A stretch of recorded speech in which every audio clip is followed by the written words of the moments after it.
성령 충만하십시오. 아멘. 신앙의 길을 잘 달리시기 바랍니다. 아멘. 결코 잊지 마시고 이번 한 주간도 주 안에서 승리하시길 주님의 이름으로 축원합니다. 아멘. 전쟁 화가로서 유명한 프랑스의 베르네라는 사람이 있습니다. 그 사람은 나폴레옹 3세의 지원을 받아서 스위스의 그림을 그리기 위해서 여행을 했어요. 그가 경치가 좋은 제네바 호반에서 스케치를 하고 있는데 지나가던 영국 부인 세 사람들이 그 그림 그리는 장면을 본 거예요. 보더니 아니 화가 선생님, 이쪽은 이렇게 그려야 되고 저쪽은 이렇게 그려야 되고 이 위에는 이런 식으로 그려야 되지 않습니까? 그러니까 그 베르네 선생이 싱글싱글 웃으면서 아 그렇습니까? 그러면 제가 고쳐보겠습니다. 결론은 그 부인들이 그 화가를 무시하고 자기들 생각대로 그림을 그리기를 원했던 거예요. 그러나 베르네는 오히려 그 부인들의 말을 들어주면서 그림을 고쳐가는 거예요. 그리고는 고맙습니다 하면서 조언을 받아들였어요. 그 이튿날 배를 타고 로잔느 지방에 여행을 하려고 부둣가에 나온 그 영국 부인들이 베르네가 해변가에서 그림을 그리고 있는 걸 또 본 거예요. 보고는 그 여인들이 그곳에 와서 안녕하셨어요? 저 잠깐 묻겠습니다. 베르네 선생님이 오늘 이곳을 떠난다는데 화가님은 베르네 선생님을 아십니까? 그러니까 예, 잘 알고 있습니다. 그러면서 베르네 선생이 하는 말이 그 베르네라는 화가가 별게 아니던데요. 제가 봐서. 그러니까 그 영국 부인들이 깜짝 놀라서 무슨 소리 하냐고. 그분이 얼마나 유명한 화가인데 당신이 그렇게 판단을 하느냐고. 그러면서 막 화를 내는 거예요. 그러자 베르네 선생이 껄껄 웃으면서 하는 말이 바로 제가 베르네입니다. 저는 여러분들이 보다시피 이렇게 보잘것없는 화가입니다. 이렇게 이 얘기를 했다고 합니다. 그러니까 그 영국 부인들이 얼굴이 어떻겠어요? 멀게가지고 깜짝 놀란 거죠.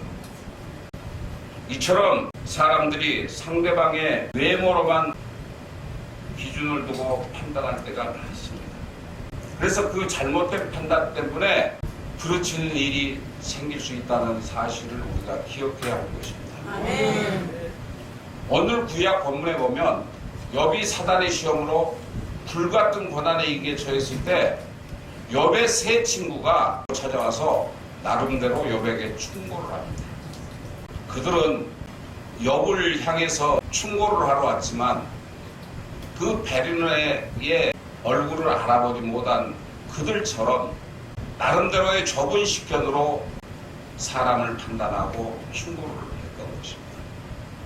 욥이 당하는 고난의 진면목을 모른 채 나름의 충고를 합니다. 그래서 오늘 본문의 내용이 바로 그 친구 중 엘리바스가 말한 내용인 것입니다. 비록 엘리바스는 욥의 고난을 알고 있지 못했지만 그가 말한 내용은 하나님의 징계에 대한 바르고 뛰어난 통찰력을 보여주고 있다는 사실이에요. 그러니까 바른 말을 한 거예요. 그러므로 오늘 징계의 유익과 복이라는 말씀으로 하나님의 말씀을 선포하고자 합니다. 오늘 이 말씀 마음에 담아서 우리가 육신의 세상에 나가서도 어떻게 행동하고 어떻게 행해야 하는지를 깨달아보는 귀한 시간이 되시길 주님의 이름으로 축원합니다. 첫째로 징계는 하나님의 자녀요 사랑을 받고 있다는 표식입니다. 오늘 구약 본문인 욥기서 5장 17절로 18절에 볼지어다 하나님께 징계받은 자에게는 복이 있나니 그런즉 너는 전능자의 징계를 업신여기지 말지니라. 하나님은 아프시게 하시다가 싸매시며 상하게 하시다가 그 손으로 고치시나니. 이렇게 말씀하고 계십니다. 하나님께서는 저와 여러분들이 잘못되었을 때, 죄악에 빠졌을 때 그것을 바로잡기 위해서 징계를 통해 잠시 고난을 허락하신다는 사실을 우리가 알아야 돼요. 징계를 통해 우리가 깨닫게 하기 위해서 하나님께서는 여러 가지 방법을 쓰셔요. 그래서 그 사람의 인생을 바르게 하고 행복하게 하고 복된 삶을 허락하여 주시는 것입니다. 그러니까 우리에게 닥치는 그 고난을 무조건 나에게 닥친 고난이 왜 나에게 이런 고통이 슬픔이 와야 되냐 이렇게 한탄할 게 아니라는 거예요. 온전한 믿음의 사람들은 하나님께로부터 온 고난을 이해하고 받아들이는 그런 믿음이 있어야 한다는 사실입니다. 때로는 우리가 병들었을 때 병원에 가면 의사는 그 병을 고치기 위해서 종기나 종양이나 썩어 들어간 부분이나 암이 발견되면 그 병든 부분을 수술합니다. 수술이 끝나면 상처를 꿰매주고 병을 치료하기 위해서 도와줍니다. 이것은 무엇 때문에 그래요? 병든 자를 고치기 위해서 이와 같이 수술을 하고 그 사람을 위해서 최선을 다하는 거예요. 그러나 아픈 사람 입장에서는 고치는 과정 속에서 고통과 고난이 필요하다는 사실이죠.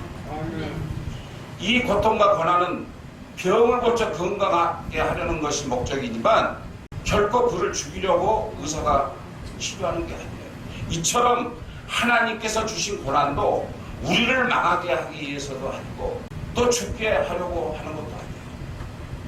또 여러분들의 인생을 끝내게 하시려고 하는 그런 시험도 아니라는 거예요. 이처럼 하나님께서는 저와 여러분들을 더 좋은 길로 인도하시기 위해서 때로는 아프시게 하다가 싸매시기도 하는 분이심을 믿으시기 바랍니다. 호세아 선지자도 호세아서 6장 1절에 오라 우리가 여호와께 돌아가자. 여호와께서 우리를 찢으시나 도로 낫게 하실 것이요 우리를 치셨으나 싸매어 주실 것입니다. 이처럼 하나님께서 저와 여러분들에게 시험을 주실 때 여러 가지 방법으로 주신다고 했어요. 병으로도 주시고 또 여러 가지 문제, 여러 가지 환경 속에서 고난과 고통을 주시는 분이세요. 그러나 하나님께서는 저와 여러분들을 망하게 하시려고 결코 시험을 주지 않는다는 사실을 우리가 기억해야 할 것입니다. 오늘 신약 본문인 히브리서 12장 6절로 8절에서 주께서 그 사랑하는 자를 징계하시고 그가 받아들이는 아들마다 채찍질 하심이라 하였으니 너희가 참음은 징계를 받기 이함이라. 하나님이 아들과 같이 너희를 대우하시나니 어찌 아버지가 징계하지 않는 아들이 있으리요. 징계는 다 받는 것이거늘 너희에게 없으면 사생자여 친아들이 아니니라. 하나님께로부터 징계를 받지 않는 자는 하나님께서 포기하는 자예요. 하나님께서 포기하는 자는 너가 세상 속에서 너 마음대로 살다가 먹고 즐기다가 죽어라 그냥 너는 지옥 가라. 그래서 하나님께서 간섭을 안 하시는 거예요. 그러나 하나님께로부터 간섭을 받는 자가 복 있는 자예요. 그래서 복 있는 자는 고통 속에서도 고난 속에서도 병듦 속에서도 하나님께 감사하며 그 고난과 고통을 이기는 자가 바로 승리하는 자임을 믿으시기 바랍니다. 그러므로 저와 여러분들께 징계가 있을 때 내게 왜 이런 시련을 주십니까? 내게 왜 이런 고통을 주십니까? 라고 원망하지 말고 하나님의 자녀로 삼아주시니 감사합니다. 이렇게 고백하면서 주님께 돌아와 회개하는 모든 분들이 되시길 주님의 이름으로 축원합니다. 우리나라가 한창 개발 중일 때 삼양전자공업회사라는 기업이 있었어요. 그 기업체는 차인벨거, 인터폰 이런 것을 만드는 회사였는데 우리나라에서 1, 2위를 다투는 그런 회사였어요. 그 회사 사장 이름이 고용균 씨라는 사람이었어요. 그는 어릴 때 교회 가서 기도를 합니다. 하나님, 제가 커서 돈을 많이 벌어서 하나님께 충성하겠습니다. 이렇게 기도했어요. 그러던 그가 어른이 되었을 때 구로 지역에 옛날에 구로 공단이 전부 구로동이 공단이었잖아요. 거기다가 공장을 지었어요. 근데 그 공장이 엄청나게 잘 나간 거예요. 그러니까 할 일이 바빠졌어요. 그러자 그는 어릴 적에 하나님께 간구했던 그 기도를 기억하지 못했어요. 바쁘다는 이유로 또 일이 많다는 이유로 교회를 멀리하게 됐어요. 급기야 공장이 너무 잘 되니까 공장을 계속 키운 거예요. 심지어는 공장을 지어놓고 예배를 드려야 할 사람이 옆에 사람들 권유로 고사를 지낸 거예요. 그의 머릿속에는 오직 돈과 명예와 사업이었어요. 하나님께서 그 어린 시절 고영균 씨의 기도를 들으시고 하나님께서는 많은 걸로 채워주셨어요. 그러나 그런 사업이 형통하자 하나님의 생각과 정반대의 길을 걸어갔던 것입니다. 결국에는 어떻게 되었을까요? 어느 날 갑자기 공장에서 가스가 폭발하면서 회사가 부도를 내고 나갔어요. 요즘처럼 보험이 있는 시대가 아니기 때문에 사고가 나면 공장에서 다 책임을 져야 되잖아요. 그러니까 결국은 빚쟁이들에게 쫓겨다니는 신세가 되고 비로소 도망다니면서 그가 느낀 것은 자신이 하나님을 떠난 지 오래되었음을 깨달았다는 거죠. 그리고 회개하기 시작했어요. 그는 간절히 하나님 앞에 회개했어요. 자신이 어렸을 때 하나님께 약속했던 그 믿음의 생활을 지키지 못한 것에 대해서 진실로 회개할 때 하나님께서 다시 일으켜주시는 기적의 역사가 나타났다는 사실을 믿으십니까? 그 후로 거성전자공업회사를 다시 창업하여 보안장비를 생산하고 수도관 내부를 검사할 수 있는 소형 카메라도 개발하고 그의 사업은 날로 눈부시게 번창하여 이제는 하나님을 떠나지 않고 물질을 통해 하나님을 섬기는 그런 장로님으로 변했다는 사실입니다. 그러므로 저와 여러분들이 꼭 알아야 될 것이 있습니다. 하나님께서는 사랑하는 자녀들이 믿음의 길을 떠나 세상 속에서 사는 것을 바라지 않으십니다. 그것은 곧 죽는 길이요 지옥 가는 길이기 때문입니다. 그렇다면 저와 여러분들이 어떻게 살아야 돼요? 나에게 닥친 고난과 고통은 곧 하나님께로부터 온 징계라는 사실을 깨닫고 진실로 회개해야 한다는 사실입니다. 왜 나에게 이런 고난과 고통이 닥쳤습니까? 왜 우리 가족이 이렇게 풍지박산이 났을까? 왜 우리 자녀들이 하는 일마다 망하고 문제가 생길까? 이런 문제에 대해서 여러분들이 진실로 회개해야 된다는 사실. 회개치 않으시면 절대로 하나님이 용서하지 않으세요.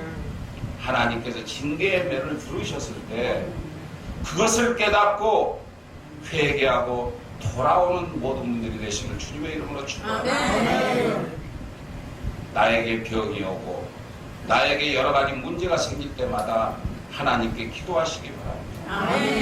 간절히 눈물 부려 기도하면서 하나님께 용서를 구하는 그러한 믿음의 성도들이 되시길 주님의 이름으로 축원합니다. 이처럼 저와 여러분들에게 임하는 징계는 하나님의 자녀요 하나님의 사랑을 받고 있다는 표식임을 우리가 알아야 됩니다. 서두에 말씀드렸듯이 하나님께서 버린 자식은 야에 쳐다보지도 않다. 그러나 하나님께서 사랑하는 자에게는 고난과 고통과 병마와 질고를 통해서 여러분들을 바로 세워주시고 이끌어주시고 여러분들을 책임져 주시고 고난 후에 축복이 엄청나게 쏟아진다는 사실을 기억하시기 바랍니다. 둘째로 징계는 그릇된 모습을 고쳐서 바르게 하기 위한 방편입니다. 요한복음 5장 18절로 19절에 하나님은 아프시게 하다가 싸매시며 상하게 하시다가 그의 손으로 고치시나니 6가지 환난에서 너를 구원하시며 7가지 환난에서라도 그 재앙이 내게 미치지 않게 하시며 이렇게 말씀하셨어요. 그러니까 여러 가지 문제들이 우리에게 닥친다고 할지라도 우리가 진실로 하나님 앞에 회개 자복하면 하나님께서 막아주시겠다는 거예요. 한 가지, 두 가지, 세 가지, 네 가지, 5가지, 6가지 환난, 7가지 환난이 올지라도 결코 하나님께서 좌시하지 않으시고 여러분들을 책임지고 막아주시겠다는 거예요. 하나님께서는 징계를 통해 사랑하는 자녀들이 잘못된 길로 갈 때 바로 잡아주시는 분이시기 때문이에요. 여러분들이 이 믿음의 생활을 하면서 세속적으로 살거나 세상과 더불어 살 때 하나님께서는 여러분들에게 징계를 내리셔요. 저도 마찬가지예요. 저도 수많은 징계를 받았어요. 또 여기에 믿음을 가진 여러분들도 많은 징계를 받고 계실 줄로 압니다. 그렇다면 우리가 어떻게 해야 그 징계로부터 벗어날 수 있을까요? 그것은 바로 내 자신의 죄를 깨닫고 회개해야 합니다. 그리고 주님만을 의지해야 합니다. 그럴 때 각종 질병도 고쳐주시고 우리의 고난과 고통과 문제점을 해결해 주시는 분이심을 믿으시기 바랍니다. 또한 우리가 세상을 살다 보면 생각지도 못하는 경우에 처할 때도 있어요. 그러다 보니까 하나님께 원망할 때도 있어요. 내가 예수 잘 믿고 교회 잘 나가고 정말 하나님께 정성을 다했는데 나에게 왜 이런 고난과 환난이 닥치지 않아 하고 하나님께 원망할 때가 있어요. 그러나 여러분, 하나님은 결코 여러분들을 나쁘게 만드시려고 죽이시려고 그런 고난과 환난을 주시는 분이 아니시라는 사실. 여러분들에게 30배, 60배, 100배의 축복으로, 기쁨으로, 행복으로 이끌기 위해서 고난을 주신다는 사실을 기억하시기 바랍니다. 성경에 보면 하나님께서 믿음을 가진 자들을 치료하여 주시는 내용이 많이 나옵니다. 하나님께 순종할 때, 눈물로 기도할 때, 모든 죄악을 버리고 충성하고 주어진 사명을 감당할 때 주의 종을 통해서 응답을 통해서 때로는 중보기도를 통해서 치료해 주심을 믿으시기 바랍니다. 그러니까 여러분들 주변에 아프고 또 외롭고 쓸쓸한 사람들이 있으면 그들을 위해 기도하시기 바랍니다. 우리 성도들 중에서 아프신 분이 있으면 그분들을 위해서 중보 기도하시기 바랍니다. 자녀들이 있으면 그들을 위해서 기도해 주시기 바랍니다. 나만 천국 가겠다고, 나만 깨달았다고, 나만 잘 믿는다고 가식된 믿음을 갖지 말라는 겁니다. 하나님께서는 여러분들의 입술을 통해서 진정한 회개를 통해서 바로 옆에 앉아 계신 분의 자녀들이 치유를 받고 또 옆에 계신 성도들이 문제가 해결될 수 있음을 믿으시기 바랍니다. 여러분들께서는 하나님께서 권세를 주셨어요. 치유할 수 있는 능력을 주시고 해결할 수 있는 능력을 주시고 여러분들 입술을 통하여 하늘의 기쁨을 누릴 수 있는 모든 능력을 이미 부여해 주셨다는 사실을 믿으시기 바랍니다. 그러니까 우리가 입을 벌려 하나님께 간구해야 돼요. 어디가 아프면 솔직하게 하나님, 나에게 닥친 이 고난 무엇이 문제입니까? 눈 감고 기도해 보시기 바랍니다. 무릎 꿇고 기도해 보시기 바랍니다. 그럴 때 하나님께서 나의 죄를 떠오르게 하십니다. 내가 무엇이 문제인지를. 근데 많은 사람들이 예수 믿는다는 명분으로 죄를 죄답게 여기지 않고 있다는 게 문제라는 거예요. 그러다 보니까 죄가 점점 커지는 거예요. 자기가 저지른 죄가 엄청남에도 불구하고 자기 자신은 거룩하다, 자기는 하나님 앞에 떳떳하다, 나는 천국에 갈 수 있다, 이러한 망상에 빠질 수가 있다는 거예요. 이것이 오늘날 한국 교회의 실정이기도 합니다. 그래서 우리가 항상 내 자신을 겸손하게 낮추고 나에게 닥친 고난과 고통이 무엇 때문에 나에게 왔는지를 우리가 깨달아 봐야 돼요. 아는 자만이 갈 수가 있는 거예요. 아는 자만이 깨달을 수가 있는 거예요. 하나님께서 우리에게 무엇을 바라고 계시는지, 무엇 때문에 나에게 이런 고난과 고통이 닥치는지를 우리가 깨달아보고 이를 진실로 회개할 줄 아는 모든 분들이 되어야 할 줄로 믿습니다. 그러므로 우리는 어떠한 징계가 와도 결코 낙심하지 마시기 바랍니다. 히브리서 12장 5절에 내 아들아 주의 징계하심을 경히 여기지 말고 그에게 꾸지람을 받을 때 낙심하지 말라. 할렐루야.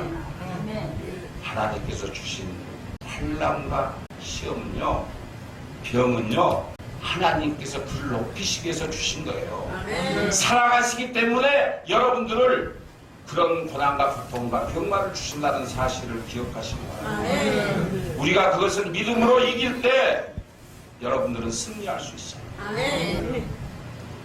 그런데 어떤 사람들은 하나님의 징계를 가볍게 여깁니다.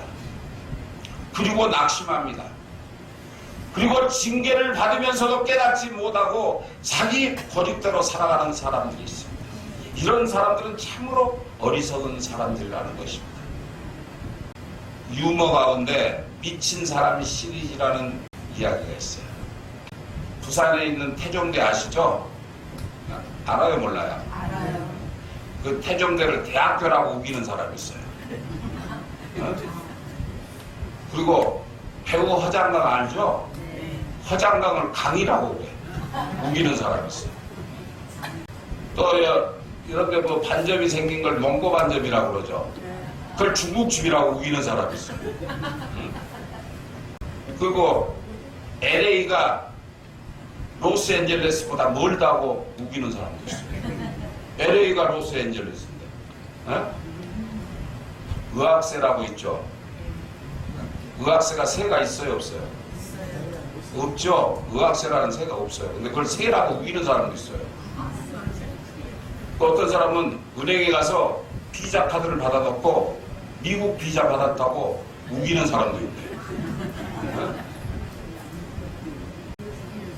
이처럼 자기 생각을 가지고 판단을 합니다. 길을 잘못 들어가 징계를 받으면서도 깨닫지 못하고 도리어 하나님을 원망하고 자기가 옳다고 고집을 피우며 돌이키지 않는 자들은 소망이 없습니다. 불신자라도 예수를 오늘부터 믿는 사람들이라도 우리가 어려움과 고통과 환난 속에 처했을 때 하나님만 찾고 찾으면 사는 길이 열림을 믿으시기 바랍니다.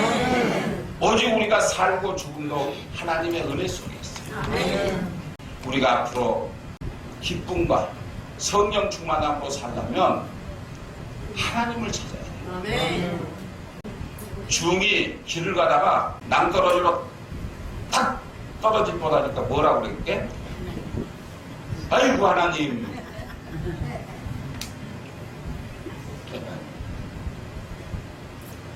사람들 마음속에는 전지전능하신 하나님이 계신다는 거 알아요.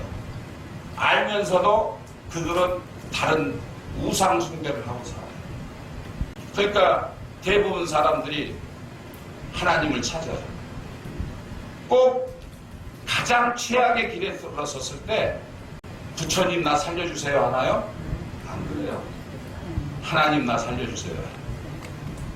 듣기는 들었거든. 하나님이 살아계신 분이라는 걸 알긴 알거든. 그런데도 실천을 못해. 그게 문제랍니다. 프랑스의 철학자 파스칼은 무신론자예요. 종교가 없는 사람이었어요. 그런데 그게 죽을 병에 걸렸어요. 그래서 그는 사경을 헤매다가 우연히 성경을 보게 됐고 성경을 통해서 기도하면서 하나님을 발견하고 믿음을 갖게 됐습니다. 그리고 그가 하는 말이 당신을 섬기게 하시려고 내게 건강을 주셨지만 나는 세상을 살아가면서 전부 다 나를 위해 써버렸습니다. 그렇잖아요. 여러분들 세상을 위해서 이제까지 살아왔잖아요. 자녀들을 위해서 살아왔잖아요. 집을 사기 위해서, 잘 먹고 잘 살기 위해서 살아왔잖아요. 파스칼이 그랬다는 거예요. 그러나 그는 이제 나를 일깨워 주시려고 나에게 병을 주신 하나님 감사합니다. 이렇게 고백합니다. 어느 여자대학교에서 아주 유명한 교수가 있었어요. 그 여자 교수의 간증입니다. 그는 어려서부터 정말 열심히 교회를 다녔어요. 대학교 교수로서 지위도 높았고 남편은 중견기업의 회사 사장이었어요. 그러니까 돈도 잘 벌고 명예도 있고 세상의 모든 것을 다 누릴 수 있는 그런 입장이었어요. 그는 어렸을 때 꼬박꼬박 교회도 잘 다녔고 이제는 하나님 아니면 못 산다 이렇게 결심거였어요.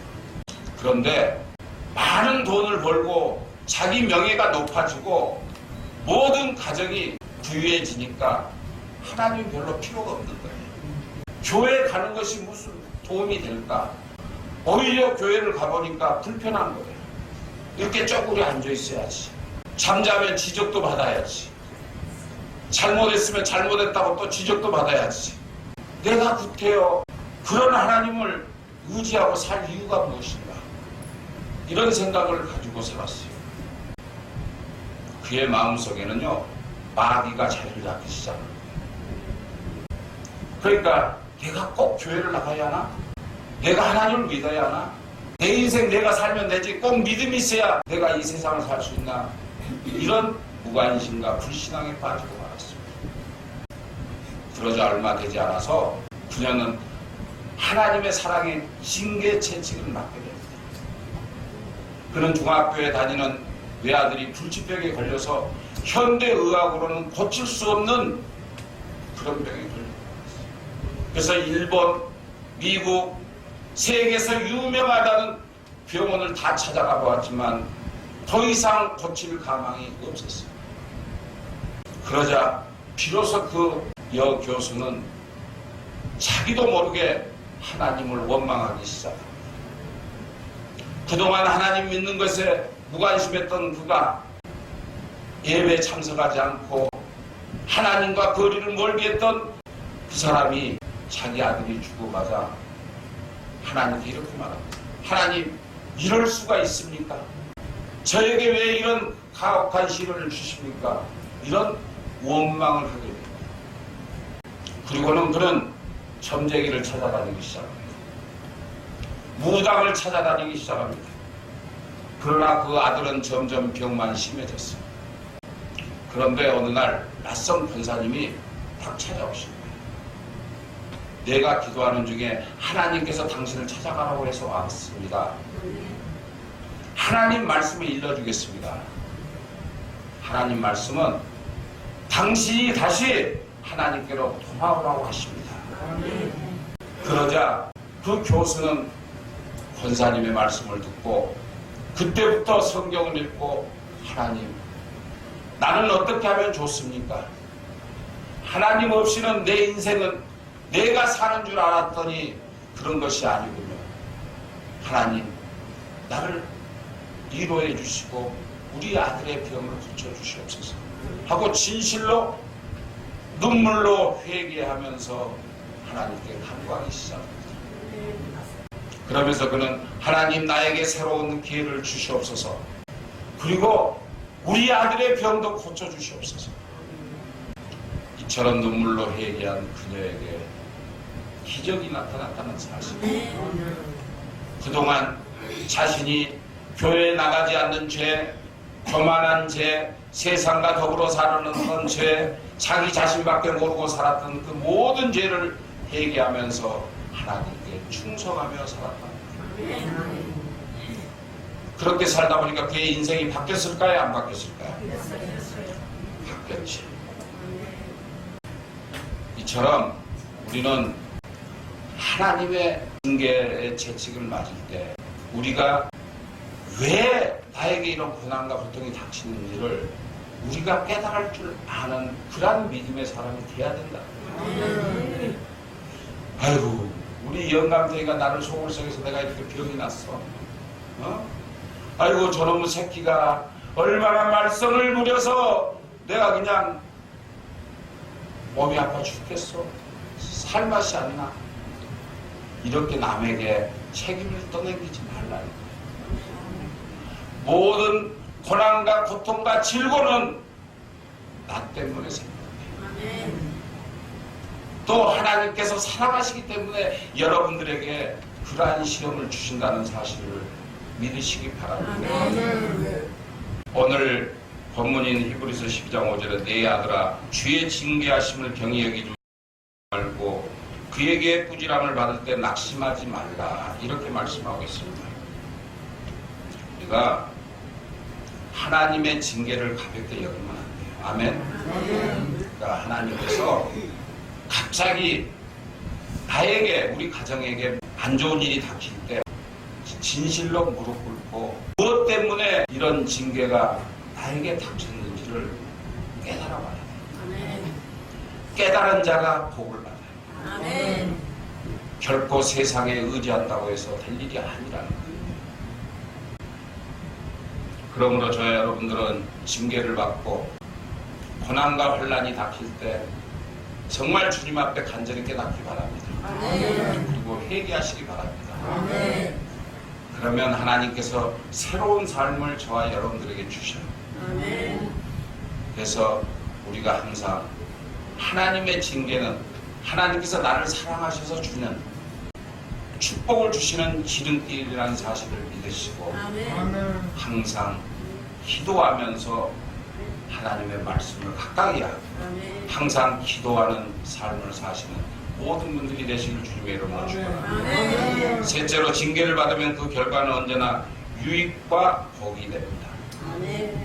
오늘 본문의 징계를 통해 고침을 받게 되면 환난과 재앙에서 위협에서 구원해 주시고 두려움에서 지켜주시고 평안함을 주시고 장수와 번성함을 주신다고 약속하고 계십니다. 아멘. 그래서 오늘 본문이 히브리서 12장 10절로 13절에 그들은 잠시 하나님의 뜻대로 우리를 징계하였거니와 오직 하나님은 우리의 유익을 위하여 그의 거룩하심에 참여하게 하셨느니라. 무릇 징계가 당시에는 즐거워 보이지 않고 슬퍼 보이나 후에 그로 말미암아 연단받은 자들은 의와 평강의 열매를 맺느니라. 그러므로 피곤한 손과 연약한 무릎을 일으켜 세우고 너희 발을 위하여 곧은 길을 만들어 저는 다리로 하여금 어그러지지 않고 고침을 받게 하라. 우리가 아무리 힘든 지경에 처해 있더라도 결코 하나님께서 지켜주시니까 하나님께로 바로 돌아오기만 하라는 말씀입니다. 그러므로 저와 여러분들이 징계를 받게 되면 괴롭고 슬프고 괴롭고 고통스럽습니다. 그렇죠? 사실 내 몸이 아픈데 또 내 자녀들이 또 내 형제들이 아픈데 마음 편할 사람이 있어요? 그러나 이를 잘 인내하면서 온전한 신앙 안에서 바로 서면 마침내 큰 유익이 되고 의의 열매, 평강의 열매를 맺게 되는 큰 복으로 되돌아온다는 사실을 믿으시기 바랍니다. 근데 우리는 사실 이 세상을 살면서 그렇게 살지 못해요. 무슨 일이 닥치면 나 혼자 해결하려고 세상적인 방법으로 해결하려고 동분서주하고 있다는 것입니다. 오늘 본문의 주인공인 욥은 엘리바스가 보는 대로 잘못해서 하나님께 징계를 받은 것이 아니라 사단이 주는 불시험으로 당한 고난이었어요. 그럼에도 불구하고 그런 중에서 그는 하나님만 신뢰하고 인내했을 때 마침내 모든 시험이 지난 후 그가 처음 받은 그 복보다 갑절이나 되는 더 큰 복을 받았음을 믿으시기 바랍니다. 그러니까 우리가 하나님께로 오는 징계는 축복의 지름길이라고 했습니다. 그것을 우리가 기억해야 돼요. 예수 믿는다고 병 안 걸리고 예수 믿는다고 잘되고 형통하고 돈 많이 벌고 그런 거 아니에요. 우리가 하나님 안에서 어떠한 고난과 고통이 닥칠지라도 인내하면서 하나님께 모든 것을 맡기고 진실로 회개할 때 먼저 내 마음속에 기쁨이 샘솟는다는 사실입니다. 기쁨이 있으면 소망이 있어요. 소망이 있으면 희망이 생겨요. 희망이 있으면 천국을 바라볼 수 있다는 사실을 믿으시기 바랍니다. 그래서 여러분 이와 같은 그 고된 시험을 다 통과하면서 그는 더욱더 겸손해졌다는 것입니다. 그리고 그의 신앙은 더욱더 분명해졌어요. 때문에 저와 여러분들에게 오는 그 징계는 많은 사람들의 기도와 협력하여 선을 이루듯이 엘리바스가 욥에게 지적했듯이 협력하여 기도할 때 그의 모든 것이 다시 회생될 수 있었음을 우리가 깨달아야 합니다. 그래서 우리가 항상 기도하기에 힘써야 돼요. 내 기도를 뿐만 아니라 옆에 성도를 위해서 또한 이웃을 위해서 내 자녀를 위해서 내 가족을 위해서 기도하는 그러한 삶을 살아야 할 줄로 믿습니다. 한 여자 성도의 집안은 매우 가난했습니다. 그래서 그녀는 가난 벗어나기 위해서 신앙생활은 제쳐두고 돈 많은 남자에게 시집을 갔어요. 그런데 그 시집간 그 시댁이 예수를 믿지 않는 집안이에요. 근데 남자는 매일 돈을 벌러 다니느라고 며칠에 한 번씩 들어오는 거예요. 그리고 성질도 개팍해서 술만 먹으면 괜히 와서 자기 마누라를 두드러 패는 거예요. 그러니까 그 여자가 교회를 나가고 싶어도 눈치를 보느라 교회를 못 나가요. 남편은 사업이 번창할수록 더욱더 교만해지고 더욱더 폭력이 심해져요. 그리고 시댁 식구들도 성질이 개떡 같았던 거예요. 그 가정은 물질은 풍부하고 세상 사람들에게 존경을 받을 그런 위치에 있었지만 그 가정은 말할 수 없이 비참했어요. 그러니까 그 여인이 얼마나 스트레스가 쌓이겠어요. 하루도 마음 편할 날이 없는 거지. 문소리만 나도 초인종 소리만 나도 벌떡벌떡 놀래는 거예요. 그러던 어느 날 갑자기 귀에서 웅웅거리기 시작합니다. 결국 신경쇠약에 걸려 간이 나빠지고 상선이 나빠지고 척추도 나빠지고 온몸이 망가지고 막.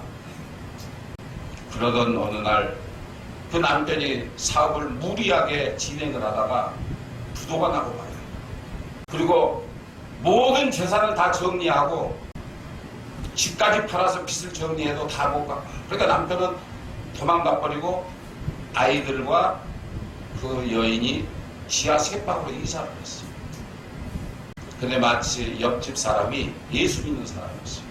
그 사람의 권유로 다시 교회를 나가기 시작했어요. 그런데 교회에서 딱 예배를 드리자마자 눈물이 쏟아지기 시작합니다. 하나님, 저를 용서해 주옵소서. 불쌍히 여겨 주옵소서. 그동안 내가 교회 나오지 못하고 눈치 보느라 가정에 얽매여 있다 보니까 이 핑계 저 핑계 대고 하나님을 섬기지 못하고 기도하지 못한 데 용서해 주십시오. 이렇게 회개하기 시작했어요. 그래서 실컷 울고 나니까 마음이 그렇게 편안해지더라고요. 저가 그래 봤거든요. 저가 최악의 길에 떨어졌을 때 기도원 뒷산에서 펑펑 울면서 하나님께 원망을 해봤죠. 욥처럼 나에게 왜 이러한 시련을 주십니까? 고난을 주십니까? 이렇게 대꾸도 해봤어요. 그러나 결국은 하나님께서 빛 가운데 내 마음속에 회개력을 부어주시기 시작했어요. 그동안 내가 했던 모든 것들이 내 입술에서 회개, 기도가 터져나오기 시작했어요. 그 이후로부터 내 마음이 가벼워집니다. 그동안 세상에서 구했던 모든 것들이 다 싫어지는 거예요. 오직 하나님만이 나의 구세주요, 나의 영원한 동반자라는 사실을 깨닫게 됩니다. 그래서 지금 이 자리에 있는 거예요. 그렇지 않고 그때 깨닫지 못했다면 지금의 윤 목사는 어떻게 됐을지 저는 알 수 없습니다.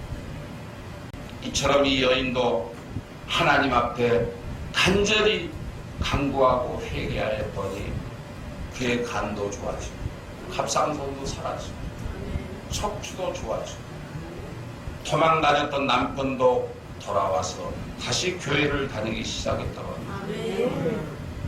이처럼 하나님께서는 고난과 연단을 통해서 영적인 축복과 삶의 의미를 우리에게 깨닫게 해주신다는 사실을 믿으시기 바랍니다. 그 이후 그 시댁 식구들도 모두 교회에 나와서 하나님을 영접하고 주변 사람들이 저 가정이 저렇게 변할 수가 있을까? 예수 믿게 되니까 저 가정이 저렇게 아름다울 수도 없다. 이런 소리를 듣게 되었다는 사실입니다. 오늘날 예수를 믿는 성도들도 만일 하나님의 징계가 없었다면 정말 교만하고 기고만장하게 살다가 심판에 이르게 될 자들이 너무 많다는 사실입니다. 교회 안에서도 마찬가지예요. 교만하고 가식적이고 자기 중심적인 사람들, 이런 사람들은 하나님께서 가만히 놔둘 거예요. 손대지 않으세요. 너 마음대로 살다가, 너 마음대로 교회 다니다가, 너 마음대로 행하다가 너는 지옥 가면 돼. 너는 내 자녀가 아니야. 하나님이 이렇게 버려둔다. 그러나 하나님께서는 사랑하는 자를 징계를 통해서 믿음의 성숙함을 갖게 하시는 분이심을 믿으시기 바랍니다. 하나님은 저와 여러분들을 천국에서 만나기까지 끝까지 사랑하시는 분이십니다. 그러므로 저와 여러분들은 잃어버린 첫사랑, 첫 믿음만 되찾게 된다면 나머지는 하나님의 때가 되면 다 허락해 주심을 믿으시고 항상 기도하는 성도, 믿음으로 인내하는 성도, 마침내 유익이 되는 복과 은총을 받는 모든 분들이 되시기를 주님의 이름으로 축원합니다. 그래서 오늘 첫째로 징계는 하나님의 자녀여 사랑을 받고 있다는 표식이라고 했습니다. 둘째로는 징계는 그릇된 모습을 바르게 고쳐서 하나님 앞으로 돌아오게 하시려고 주는 고난과 환난이라는 것입니다.